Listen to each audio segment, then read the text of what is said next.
പശ്ചിമേഷ്യയിൽ യുദ്ധം രൂക്ഷമാകുന്നതിനിടെ ലോകമെമ്പാടുമുള്ള കോടിക്കണക്കിന് ക്രൈസ്തവർ അതിവിശുദ്ധമായി കരുതുന്ന ജെറുസലേമിലെ ഹോളി സെപ്പൾക്കർ ദേവാലയത്തിന് നേരെ ഇറാന്റെ മിസൈൽ ആക്രമണം. തിങ്കളാഴ്ച വൈകുന്നേരം ഹോളി സെപ്പൾക്കർ ദേവാലയം ലക്ഷ്യം വെച്ച് ഇറാൻ വിക്ഷേപിച്ച ബാലിസ്റ്റിക് മിസൈലുകൾ ജെറുസലേമിന് മുകളിൽ വെച്ച് ഇസ്രായേൽ വിജയകരമായി തകർത്തുവെങ്കിലും മിസൈലിന്റെ തകർന്ന ഭാഗങ്ങൾ ദേവാലയത്തിന് തൊട്ടടുത്തും പഴയ നഗരത്തിന്റെ വിവിധ ഭാഗങ്ങളിലും പതിച്ചു. യേശുക്രിസ്തുവിന്റെ കുരിശുമരണത്തിനും പുനരുദ്ധാരണത്തിനും സാക്ഷ്യം വഹിച്ച ഇടമെന്ന് വിശ്വസിക്കപ്പെടുന്ന ഹോളി സെപ്പൾക്കർ ദേവാലയത്തിനടുത്താണ് മിസൈൽ ഭാഗങ്ങൾ പതിച്ചത്.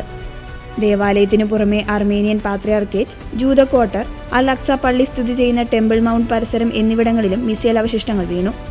ഇറാൻ ഭരണകൂടം ജെറുസലേമിലെ വിശുദ്ധ സ്ഥലങ്ങളെ മനഃപൂർവ്വം ലക്ഷ്യം വയ്ക്കുകയാണ്. മുസ്ലിങ്ങളെയും ക്രിസ്ത്യാനികളെയും ജൂതന്മാരെയും അവർ ഒരുപോലെ അപകടത്തിലാക്കുന്നുവെന്ന് ഇസ്രായേൽ വിദേശകാര്യ മന്ത്രാലയ വക്താവ് വാർത്താസമ്മേളനത്തിൽ പറഞ്ഞു.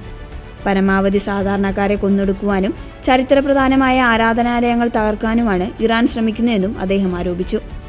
4-ാം നൂറ്റാണ്ടിൽ കോൺസ്റ്റന്റൈൻ ചക്രവർത്തി നിർമ്മിച്ച ഈ ദേവാലയം ക്രൈസ്തവ വിശ്വാസത്തിന് കേന്ദ്ര ബിന്ദുവാണ്. യേശുവിനെ അടക്കം ചെയ്ത കല്ലറ ഇവിടെയാണുള്ളത്.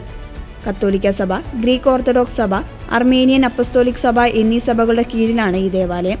പശ്ചിമേഷ്യയിൽ സംഘർഷം രൂക്ഷമാകുന്ന സാഹചര്യത്തിൽ വിശുദ്ധ നഗരത്തിന് നേരെയുള്ള ഈ ആക്രമണം ലോകമെമ്പാടുമുള്ള മതനേതാക്കളെയും വിശ്വാസികളെയും ആശങ്കയിലാഴ്ത്തിയിട്ടുണ്ട്.